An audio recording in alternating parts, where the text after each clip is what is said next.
Welcome to Vantage Points by Verkada. I'm Michael Evanoff, and I'm joined by my co-host, Carrie Cotard. Today, we're sitting down with founder and executive director of Safe and Sound Schools, Michele Gay.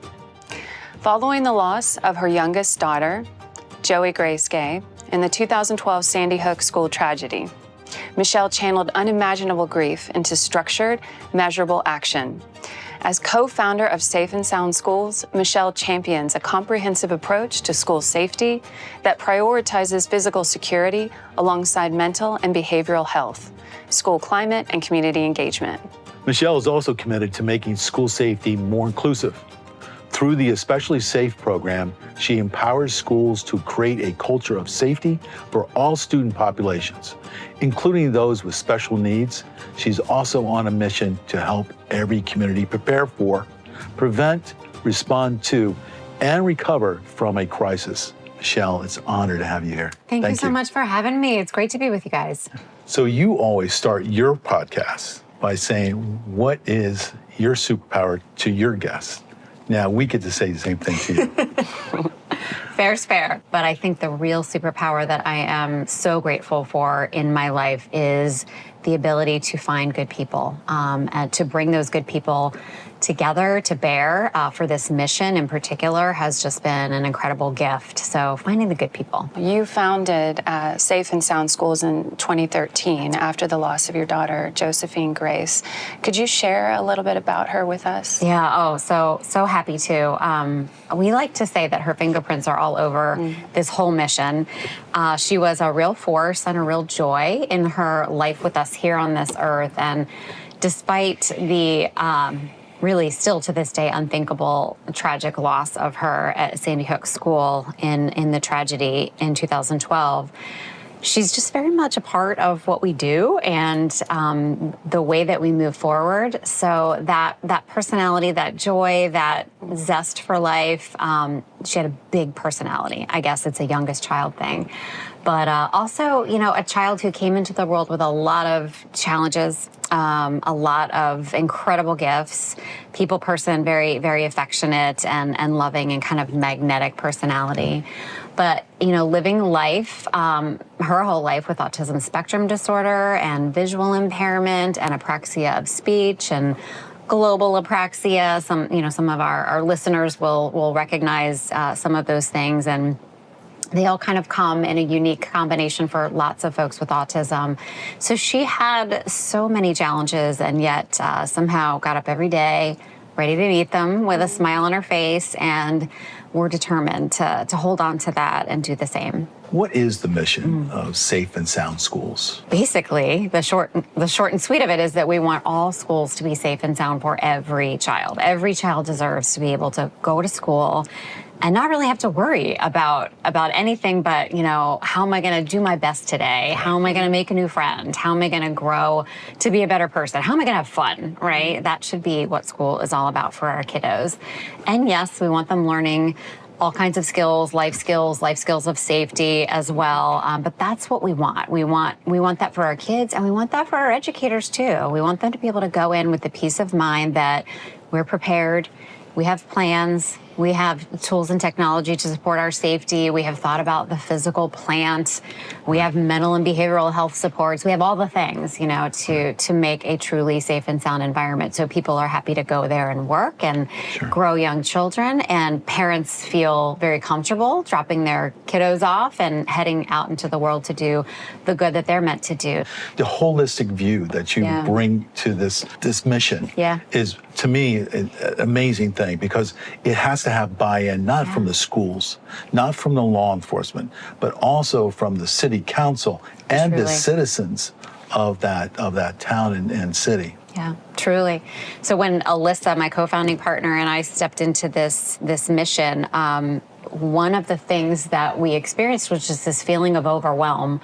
There are all of these wonderful people that were now coming into our community and offering to help, and they were such tremendous resources to us. We wanted to share that, and that was kind of how we got started. We wanted to make sure every school community had these resources and kind of the best in class and the best practices and all of that good stuff.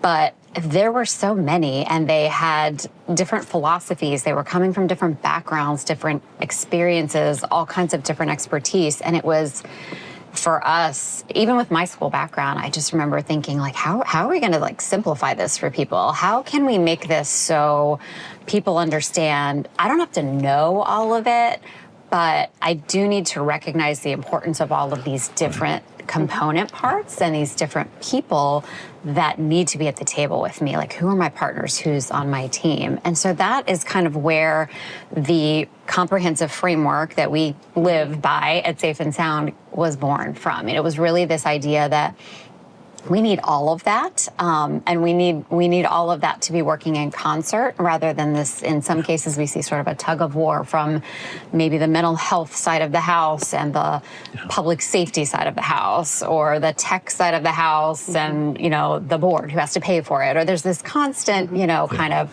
and it's really just all about, we've got the same goal in mind. Yeah. How do we get there together, and how do we all bring what we have to support that goal? Michele, can you tell us a little bit more about the comprehensive framework? Yeah, so the framework is known by many names, but essentially we're talking about 6 domains, 6 essential areas of school safety. They have to be part of our plan. These people, these programs, these resources have to be in place for us to have that comprehensive coverage over our schools and communities. So we're talking mental and behavioral health, health and wellness, culture, climate, and community, physical safety and security, leadership, law, and policy, and then operations and emergency management. So if you were paying attention, you probably could hear where I paused in between each one. So there's 6 total, but within each one, a lot of subtopics, right? And then within those, lots of other subtopics. So it's just a way for us to organize ourselves in a balanced way, to then be looking at, okay, do we really have a good balance of the physical and the psychological side of safety? Do we know people in this bucket and this bucket, and are they talking to each other? Sure. They don't have to be experts in one another's professions and all of that, but they do need to know each other, and they need to be working together as a large, cohesive team. So, Michele, 3 out of the 6 pillars are non-physical related. And I was fascinated by the fact that you really, as part of this holistic approach, are focusing on mental health and foundational needs of every student. So how is that built into the broader strategy that you're approaching this with?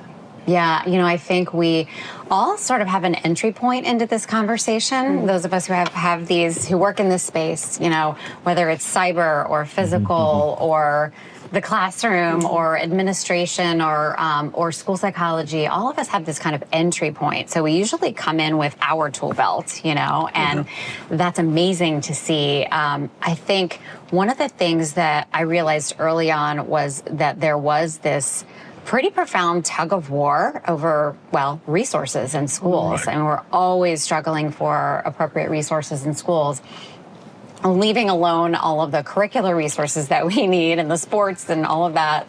The resources for safety are really hard to come by. And so you see in our schools, even to this day, it persists, but I feel like we've made some progress, that kind of tug of war between the soft side and the hard side, or the psychological side and the physical side. And we just kind of looked at it and thought, why is this conversation even happening? Our kids deserve all of it. Our kids deserve to be safe and sound. So they should be physically safe, and we should be taking a sound approach to a psychologically safe approach to safety as well.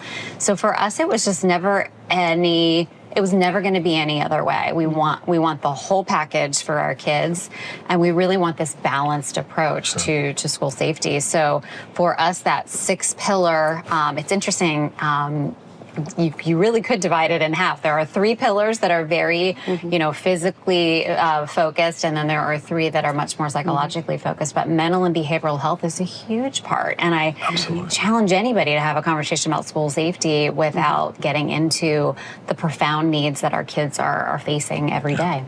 I'm wondering if you could share a bit about the Especially Safe program. Yeah, I mean, speaking of fingerprints, we talk about Josephine's fingerprints all over everything at Safe and Sound, but this particular program, Especially Safe, was absolutely, created in her honor. And we always kind of joked that Joey was especially special because of all of her fun bells and whistles and, all the unique things about her, the gifts, the challenges, all that stuff. And so that's kind of where the title of the program came in. So it's a little cheeky, but it's a reality. Who in our communities do we really have to especially tend to? Do we have to especially prepare for? Do we have to especially include, incorporate, think about? And so that's really kind of the idea there of the program. And we approach it from two angles, really. There is the planning and preparation side of things. What does this person need? What are their exceptionalities? What resources? What kind of people? What kind of training? What does crisis look like for this person? Are the sounds going to be overwhelming? Does this person even speak English? Have they just moved to our community and they're not going to know when we say lockdown what that means, right? These seem like small things and they can so easily be kind of overlooked and, we'll do the right thing in a crisis and we'll help each other along. Great intentions, but with prior planning and, really front loading for everybody can have what they need. So there's that planning and prep side, and then there's the teaching and training. How do we have this conversation with any number of our students on their particular kind of age and stage level, whatever their exceptionality is, whatever their cognitive ability may be? How do we really do this in a way that prepares everybody to the greatest extent possible, but doesn't scare anyone? So we kind of have to look at that in a developmentally appropriate way. And especially SAFE was really I think our first foray into that. And then beyond that, we were asked to really dial in more to the developmentally appropriate concept. So that's EduSpeak, without a doubt, but it's really just that ages and stages comment, that kind of concept. How do we address a variety of different ages and stages and abilities, physical, cognitive, psychological, all of that, to really do the best we can to appropriately plan and prepare for each and every one of our kids. So we developed another program called Staying Safe, which really marries kind of our philosophy with doing that in a developmentally appropriate approach with an existing curriculum from the state of Texas, from Texas State University, Alerts CRACE program. And together, with the help of the Texas School Safety Center, developed a curriculum around, how to kind of customize, identify where our kiddos are, and really teach and train them in a way that builds confidence and trust and that sense of preparedness. But also muscle memory. Because you chunk it out in very small training modules and then doing that repeatedly, because no one is good in crisis unless they're training for it. So it's just such a smart and thoughtful approach for, I think, everybody, as well as the educators who have got to be overwhelmed when they're trying to manage these sorts of situations. So it's just a fantastic program. And it's funny that you used the word chunk, because that's more, that's our love language, teachers. But that's really what we do. And I think, so sometimes when I look at these big, hairy concepts that are so challenging and look at it through the lens of a teacher, that's when I'm able to kind of break it down and recast it in a way that makes sense to people. And it's been amazing to see what teachers are doing with this, because many of them are overwhelmed just like I was, and they're like, wait a minute, we do this for a living. This makes sense. I can chunk this. I can step into this one little piece at a time. Speaking of which, how did you bring your experience as a teacher into Safe and Sound Schools? Yeah, well, that is such a great question. I think when Alyssa and I first started this mission, we had this idea that we were just going to be this resource hub. Sure. We were going to gather these smart people and their smart resources, and we were just going to help people connect with them. And we were very surprised when school communities and people with a lot of letters after their name were reaching out to us. Hey, will you come speak at our conference or come speak to our staff? And we want to hear what you have to say. And we stepped into that kind of, deer in the headlights. Sure, we'll do that. So really, from my part, just kind of polishing my adult education skills and kind of transferring those early ed special ed, elementary teacher skills into a different form of teaching. So I like to think everything that I ever learned, I learned from a bunch of 7, 8, 9-year-olds. You know, they honed my skills for this chapter in my life, for sure. Very cool. Out of all the speeches I've given in my life, and there have been many, the hardest one I ever gave was after 9/11 to 200 kindergartners sitting on the floor. Right. And you ask them what had happened and what they thought happened, and it's astonishing what they absorb. I know. And then to be able to relate that. So I think that's way harder than It's a proving ground. It's one completely heck of a proving ground. ground. You know, if you can engage a bunch of very squirmy, excited little people, then you can do great with the adults. Usually after a crisis, Michele, there's usually a lot of folks just addressing the issue, but not addressing what's going to happen afterwards. How are we going to soothe, absolute long-term soothing, long-term addressing the issues and problems? You and Safe and Sound Schools have addressed the resilience of that. Can you talk a little bit more about it? Yeah, I think one of the things that we bring to the conversation about recovery is a lot of lived experience. So I have mine. We have multiple perspectives from the Sandy Hook tragedy that we share. And then we have folks from Columbine, folks from Red Lake, folks from Joplin, Missouri, where an EF5 tornado leveled the town, all kinds of different crises. I think that are sometimes we forget our schools and communities are dealing with on a fairly regular basis. But you're absolutely right. There is this immediacy where we're all very engaged and we're showing up with water and blankets and whatever those immediate needs are. We're baking lasagna. We're pitching in as much as we can, and that is incredible. We experienced that in such a beautiful way in our community. It's a small community with a lot of people who really care and all just came out of the woodwork and took care of each other in a very neighborly kind of New England way. Sure.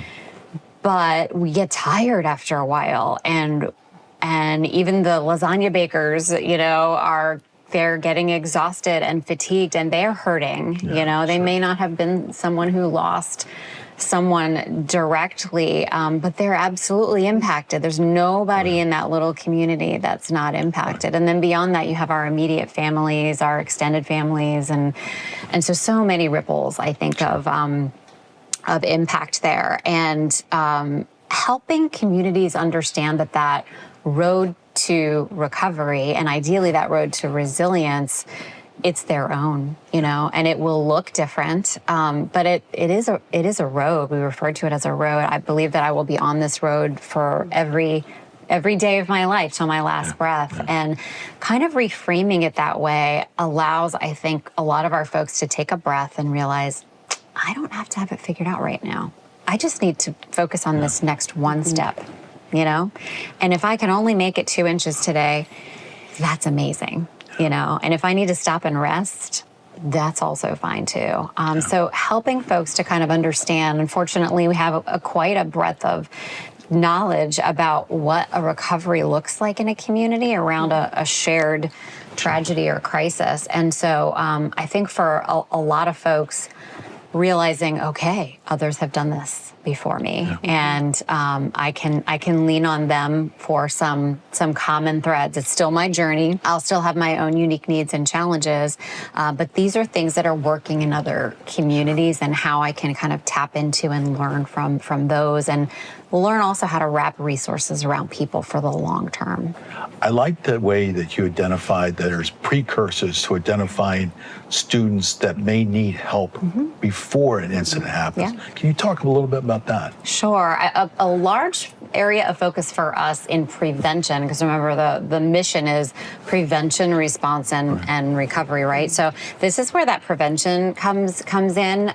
There is a wonderful program that we've been able to adopt.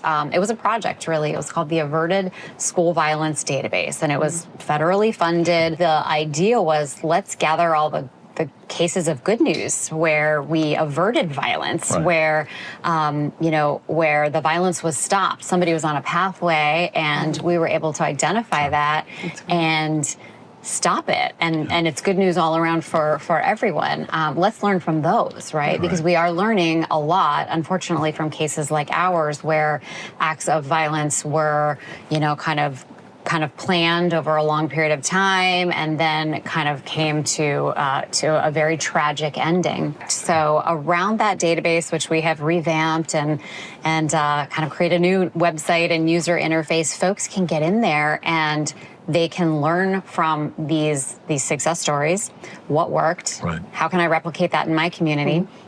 They can also submit cases. So when they do have a success in their community, they can share that wealth with everyone else in our community to be able to grow that kind of that trove of success stories and tools that we can add to our tool belt. So we're really excited about that. We'll be developing trainings and tools and resources around that.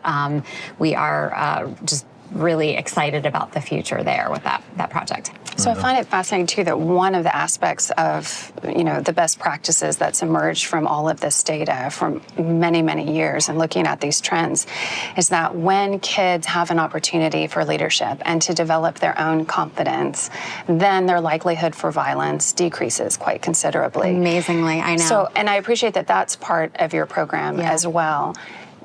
There also is this phenomena that of the last mass shootings, the majority of them have been happening in rural environments where there are less resources for mental health, leadership opportunities, even foundational needs. How have you engaged rural communities as well? One of our other programs, though, Bright Futures, really came out of rural communities, and it's a tremendous success story and so replicable. We have it in over 75 communities at this point, essentially living as its own program in their community. So it takes on its own flavor, depending on the community. But basically, the program teaches creating this hub where all resources are coordinated through. And the hub is where else but the school, because that's already a hub, right? So let's start connecting. Let's start identifying needs right where we're seeing them. Kids coming to school without, socks on their feet, or, don't have a backpack, or no lunch, or those are indicators that there's a need. And we can fill that need in every community that we have visited, and we have visited many. There are good people. There are people who are willing to donate their time, their talent, their treasure, and take care of those immediate needs in the community. And what that means for a kid, these stories are amazing. Some of these kids are now grown-ups serving their own Bright Futures programs. And the stories of, all it took for me was just somebody who cared. I learned that my teacher cared. She connected me with these resources. And then after that, I was connected with the school resource officer who mentored me. And then I was connected with, and then it goes on. And my needs were met throughout my childhood by my community. My community cared for me. And then I was able to come to school ready to learn. And I got an education and I graduated. And now I live in the world and I contribute to it. So that's the goal. But really, it came out of rural communities where you're rich in people. You may not be rich in a lot of mental health resources. You may not be rich in a lot of financial resources. But you have a lot of people. You have a lot of hearts and hands, and really just organizing them, it can be a tremendous advantage for our kids in need. It's remarkable. And seeing how fast it is, because I think it's within 48 hours. So you are this is rapid response, and then it's adaptive and iterative too. So it's funny. So it's almost like a competition. Like the need gets posted, and you'll be lucky if you can get in to respond in like an hour or two. It's already been filled. People are, it feels good. It feels good to give back. It feels good to know I just did something. I took a hurt away from a child. That hurt could have been neglected. It could have gone under the radar. It could have gone unidentified. And when we see hurts like that continue for a child, they can, over time, develop into this idea that the world doesn't care about me. And life is unfair, and they can sometimes become grievances, and they can become a pathway to harm or worse, violence, right? So really catching that stuff early on and communicating to all of our kids, every single one, that we really care about them. How do you define resilience? I'm so visual. I think it's the teacher thing. But I think of, when you send your kids out in New England to play in the snow, you put a lot of layers on them. I mean, a lot. They're practically sweating before you've got them all, bundled up, and you send them out, and they hate every additional layer, and they're grumbling the whole time. But they can stay out for a long time, and they can have a great time, and they come back a little rosy cheeked, but none worse for the wear, right? And I think it's kind of like that. We want to send our kids out with as many layers as we can, and as much cushion as we can for the world, because we don't know what they're going to face. Sure. We don't know what lies ahead. Every day is a new day with new challenges. So we want to wrap them with as many layers as possible. And I like to think of those layers as what we call protective factors. Mm-hmm. So how many protective factors are we giving each child? Some we have control over, some we don't, right? So a fully functioning family would be great for every child, right? All of the resources you need to be safe in your home, to have food, to have shelter, to have your basic needs met, to have other friend groups, to be involved in sports and maybe scouts, and maybe something with your house of worship, or all of those are layers. So as many of those as we can wrap around our kids, I think the better, and on ourselves as well. We need redundancy in resilience, just like we do in safety and security. So I think of it that way. And when I explain that to kids and staff, a lot of times the kind of the light bulb goes off, and it's like, okay, I don't have to know the answer, but I do know that I can offer this for this child or my students or my children. Mm-hmm. And the more I do that, the more resiliency building I am doing, the more capable they are of solving their own problems, knowing where to go when it is above their pay grade, knowing that there are these layers of protection around them. But that is really what it comes down to. It's not a choice. You do have to keep going on the road, but it can be a whole lot less daunting if there are people beside you, if their supports are around you, and that's really what we're getting at. That's resilience. I wanted to ask you what you think Joey would think of this effort today. I feel like she's smiling on us. I really do. I think the longer we persist with this, I feel like the more of her comes out. The joy of helping people, of connecting people, of helping people heal together. That is palpable to me, to my team, to all of our experts and speakers that commit and donate their time to the organization. So it is tremendous to be a part of, and humbling to kind of watch her spirit overtake all of it. But it feels very much like we are being guided along the journey, as we grow and connect with others and see amazing things happening in amazing communities, and have the opportunity to lift that up and share that with other communities. It's an incredible journey. Thank you so much for coming to us and talking to us today.